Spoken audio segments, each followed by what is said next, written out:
жалпы халықты үйтіп былай ғой, Қаражанбаста алтында баяғы канатыстан қалған адамдар и кадры жасап жүргендер 5 алады, әуелі қалғандар 6 алады. Бәрін 5-ке түсіріп жатыр. Вакансия жалынады. Сосын Қаражанбастан bizim артықтығымыз, біз прерывать қалып тұр. За отработанный склад прерывать. Сол уақытта, если Қаражанбас сияқты төлейтін болса, сіздің жалақыңыз түсіп кетеді. Енді азаматтардың беріп отырған берді деп айтсайшы. Түсіп деймін. Расчет жасайын. Былай ғой, сен требование қойдың, біз жауап бердік. Солай ғой. Мысалы, 1000 единицаны қайталап айта бересіз. Мың ол деген транспортты жасау үшін біз 1000 единицаны ашқан уақытта 15 жыл кризис болды. Сол уақытта халыққа қалай жалақы тауып береміз деген сұрақты болған уақытта біз временно тоқтатып бүгінге дейін қазір Гүзенмайдан 23 миллиард убытты тұр. Тағы 23 миллиард алды. Адам ала бер дейсіңіз. Адам алатын болсақ, қазір 10.200 адам бар. Тағы алатын болсақ, Гүзенмай газ көтере алмайды шықты. Оны түсіндір. Жоқ. Енді айтпалайын.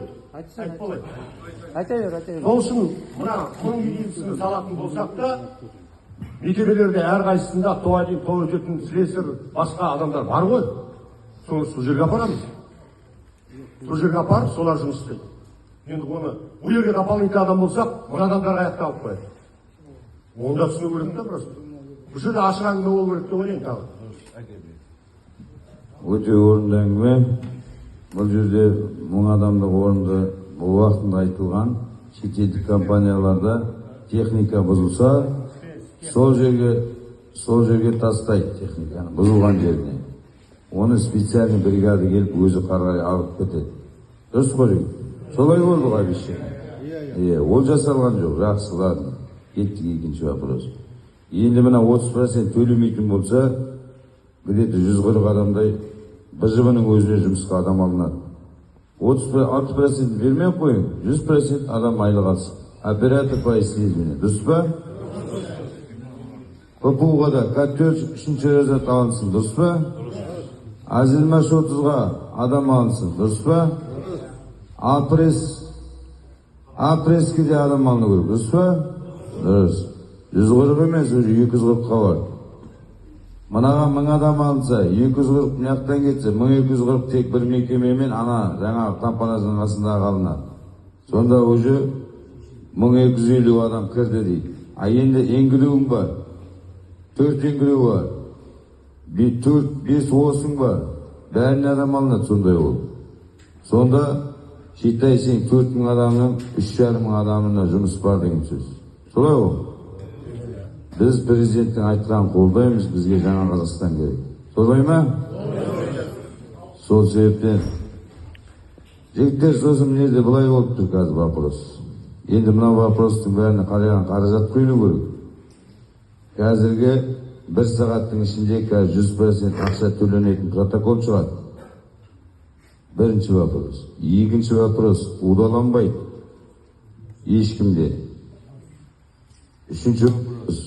Басқа мекемеден арамызда тұрған жігіттерде қудаланбайды. Төртінші вопрос. Осы жерден 6 жігіт шығарамда қалған вопросты Астанадан шешеміз. Дұрыс па? Қазір протокол 1 сағаттың ішінде шығады, сосын хабарлайым. Келісеміз ба?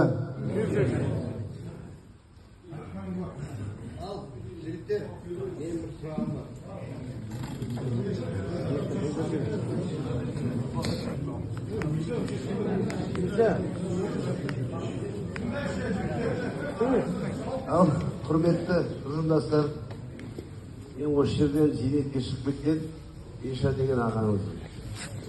Міне жасым толмай пенсияға 63-ке шықпай пенсияға шығып кеттім.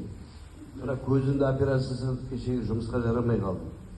Кейін мына 58-ден қолдау бойынша, қолдау енгізген екен 58-ден шығуға болады деген. Сондай тәртіп бар екен. Сол тәртіппен шықтым. Бірақ денсаулығыма байланысты деп жаздым. Енді жігіттер былай ғой. Енді ана есеп кітап қылғанда жаңағы 300 мұрпы деп отқаны 300 мұрпыны айтып берейін. Мына жігітті өзі біледі. Директор дейді, мына слесарь жігіттерде кіргенбіз. Пенсионерлер жиналды. 12 адам ба, 15 адам ба шықты 58-де. Әр мекемеден. Сөйтіп, біз барып соны айттық. Юристіміз бар, главный неміз бар, правкомымыз бар, бәріміз айттық. Бұнаны қосалқы мекеме алып отыр. 200 мұрпыма, 300 мұрпыма алып отыр. ОМС, крес, анау алып отыр. Енді болса біз оның бәрін достоверить етіп барып айттық. Юрист айтып отыр, анау айтып отыр, мынау айтып отыр. Енді біз айттық, қайта сонымен теңестірсеш, қайта біздің жаңағы 5 жылдық ақшамыз дұрыстап бер, 35 жыл жұмыс жасадық, мысалы, еңбегіміз сіңді. Сен білесің ғой, сенбен де жүрдік қалай. Екеуміз бірге жұмыс жасадық. Ол сияқты міне, ол жерде әділдік болмай қалды да, десем. Соның үшін мына бауырымыздың қойып отқан талабына мен 100% қосыламын. Неге десем, денсаулыққа байланысты шықты ма, үйінде жұмыс жасамай ма, бір адамды жұмысқа алсын. Бір адамды. Комиссиямен бар. Мына жігіттің өзі айтты. Ол жігіт айтады. Мен өзім военный инвалидпін, соғыс ардагерімен теңесіп тұрмын. Сен бұрыннан білесің мені. Соның үшін соғыс ардагерімен теңесіп тұрмын, менде привилегия бар. Соның үшін мені хотя бы маған ұқсаған адамдар бар ғой.